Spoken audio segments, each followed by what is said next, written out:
Praise the lord. ఉదయకాలపు వాగ్దానం కొరకు ఎదురు చూస్తున్న ప్రియ సహోదరులకు క్రీస్తు ప్రభు నామం పేరట వందనాలు మరియు శుభోదయం. అనుదిన వాగ్దానాన్ని దయచేస్తున్న దేవునికి స్తోత్రాలు. ఏకీభిస్తున్న మీ అందరికీ నా వందనాలు. నేటి వాగ్దానం యెషయా గ్రంథం 48వ అధ్యాయం 18వ వచనం. నీవు నా ఆజ్ఞలను ఆలకింపవలెనని నేనెంతో కోరుచున్నాను. ఆలకించిన ఎడల నీ క్షేమము నది వలెను, నీ నీతి సముద్ర తరంగముల వలెను ఉండును. మీరు నా ఆజ్ఞలను మాటలను ఆలకించాలని కోరుతున్నాను అంటున్నాడు దేవుడు. ఇక్కడ దేవునికి కోరికలు ఉంటాయా అంటే ఖచ్చితంగా ఉన్నాయి. ఆయన మన నుండి తన మాట వినాలని కోరుతున్నాడు. ఎందుకంటే దేవుడు సృష్టికర్త కనుక తన రూపంలో మనిషిని చేసుకున్నాడు. కాబట్టి మానవుడు సౌకర్యంగా బ్రతకాలంటే, క్షేమం కలిగి ఉండాలంటే, ఆశీర్వదించబడాలి అంటే ఏం చేయాలి, ఎలా ఉండాలి అనేది కూడా దేవుడే నియమించాడు. దేవుడు ఎప్పుడు కూడా మనుషుల పట్ల హానికరమైన ఉద్దేశాలు కలిగి లేడు. మనకు నిష్ప్రయోజనమైన మాటలు ఎప్పుడూ ప్రభు బోధించలేదు. ఆయన మాటలు విన్న ప్రతి ఒక్కరూ అనేకమైన దీవెనలు పొందినట్టు బైబిల్లో చూడవచ్చు.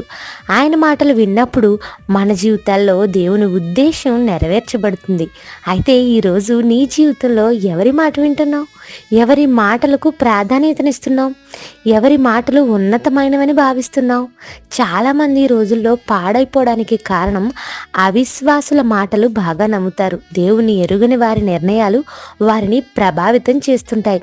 లోక సంబంధమైన తత్వవేత్తలు, సైద్ధాంతికవేత్తలు మాటలు ఆచరించేవారు కూడా లేకపోలేదు. అయితే బైబిల్ సెలవిస్తూ ఉంది, దేవుని మాటకు లోబడగలిగితే అద్భుతమైన క్షేమము మీకు కలుగుతుంది అని.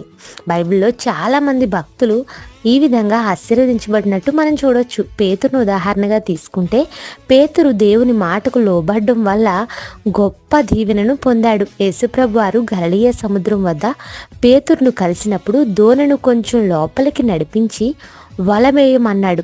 2 దోణెల నుండా విస్తారమైన చేపలను పేతురు పొందుకున్నాడు. ఆ సందర్భంలో అంటాడు, ప్రభువా, రాత్రంతా ప్రయాసపడిన ఒక్క చేప పిల్ల కూడా మాకు దొరకలేదు, కానీ నీ మాట చెప్పున వల వేస్తాను అని వల వేసినప్పుడు అతడు తన ప్రయాసకు విశ్రాంతిని, తన సమస్యకు జవాబును పొందుకున్నాడు.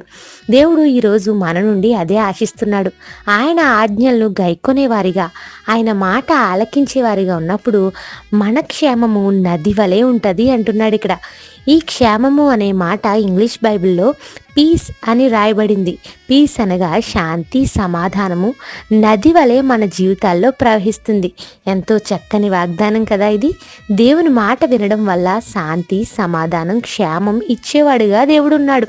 కొన్నిసార్లు మన హృదయం అటు ఇటు ఎగిరిపడుతూ ఉంటుంది. శాంతి ఉండదు, నెమ్మది ఉండదు, మనసు ఆందోళనతో నిండిపోతుంది. ఇలాంటి పరిస్థితుల్లో కనుక ఈరోజు నీ ఉంటే దేవుని మాటను ఆలకించినట్లయితే, గైకొనగలిగినట్లయితే నీకు సమాధానము, క్షేమము నది వలె నీ జీవితంలో ప్రవహిస్తుంది. కొన్ని నదులు జీవనదులుగా పిలువబడతాయి. అవి ఎప్పుడూ ఎండిపోవు, సస్యశ్యామలంగా ఉంటాయి. అది ప్రవహించే ప్రాంతాలకు మేలుకరంగా ఉంటాయి. దేవుని మాట వినడం ద్వారా మనకు కలిగే క్షేమము మనతో మాత్రమే కాదు, మన చుట్టూ ఉన్నవారికి శాంతిని, సమాధానాన్ని, ఆశీర్వాదకరంగా ప్రవహించే జీవితాలు మనలో ఉంచాలని దేవుడు ఇష్టపడుతున్నాడు. ఈ రోజంతా ఈ వాగ్దానం ఆధారంగా ప్రార్థించండి. ప్రార్థన: దయగల మా తండ్రి, మాతో మాట్లాడిన మాటలు బట్టి స్తోత్రాలు. మా ప్రియులను ఈ దినమంతా ఈ మాటల ద్వారా బలపరచండి. నీ నడిపింపును వారికి దయచేయండి. నీవు మా నుండి నీ ఆజ్ఞలను వినాలని ఆలకిస్తున్నావని, కోరుతున్నావని విశ్వసిస్తున్నాము.